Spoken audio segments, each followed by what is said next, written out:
He said, and there will be on that day 7 who will be shaded and protected by Allah subhanahu wa ta'ala from the hardships of that day. And he enumerated, the hadith is in Bukhari and Muslim. Number 1, Imamun Adil, a just ruler, a just leader. Number 2, a young person, a youth, who spent their youth in the worship of Allah. The youth is from puberty, and what's generally agreed among the scholars, up to 35. Some said 40. And some even went to the extent of 50, but generally speaking 35. Number 3, a man whose heart is connected and attached to the places of worship. Number 4, 2 people who meet each other and love each other for the sake of Allah. When they meet, it's for the sake of Allah. When they depart, it's also for the sake of Allah. Number 5, a man whom a woman of beauty and status called him to inappropriate, or called him to the bed, and then he remembers Allah and says, I fear Allah.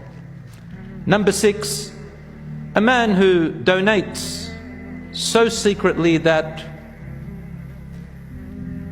that nobody else knows. And another hadith says his left does not know what his right did.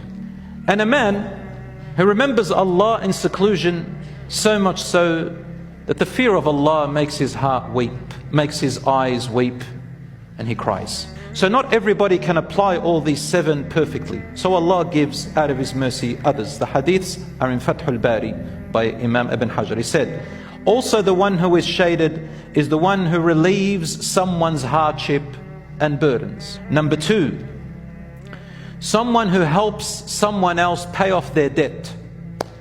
Also again, these are people who will be under his shade. Number 3, excelling in good character. A person's character reaches a point where they are amazing, that person will be shaded. Another one is the person who loves walking to the places of worship, to the mosques, footsteps. Another one is defending someone's right and to get their right back. Someone who advocates and works to get the right of somebody who their right has been taken away from them. Another one is an honest and trustworthy businessman or businesswoman, a person who is trading or doing business, selling and buying. They are honest and fair and trustworthy in their trade. They'll be shaded under Allah's shade. An orphan sponsorer, a person who sponsors orphans, will also be under Allah's shade. Another one is a financially generous person who helps others or spends on others in need. They're not miserly, they're always helping. That person will be under Allah's shade. Another one is sheltering and protecting a person in need or in fear, giving protection and peace to somebody who is in fear. Also, and obviously justly, not when somebody is in fear because they've killed someone, no. But a person is generally in fear when they're oppressed. Another one is making wudu properly even in discomfort and inconvenience. You still make wudu and you don't say, I'm not going to make wudu, I'm going to let my prayer go because it's too cold or it's rainy. Another one is sheltering and protecting a resistance fighter in truth and justice, a fighter who is fighting in truth and justice, who is protecting the innocent. Another one is supporting and assisting a soldier who stands for justice and peace, in Islam of course. What is the difference between the 7 who are shaded and these ones that I mentioned? Why did Rasulullah mention the 7 by themselves and gave so much emphasis and importance to them, and these other ones I mentioned are scattered hadiths here and there? The answer to that is what the scholars said. The 7 that the Rasulullah mentioned, they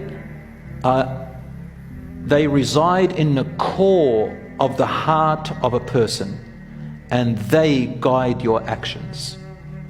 Whereas the others, they reside in your actions and they then eventually affect your heart.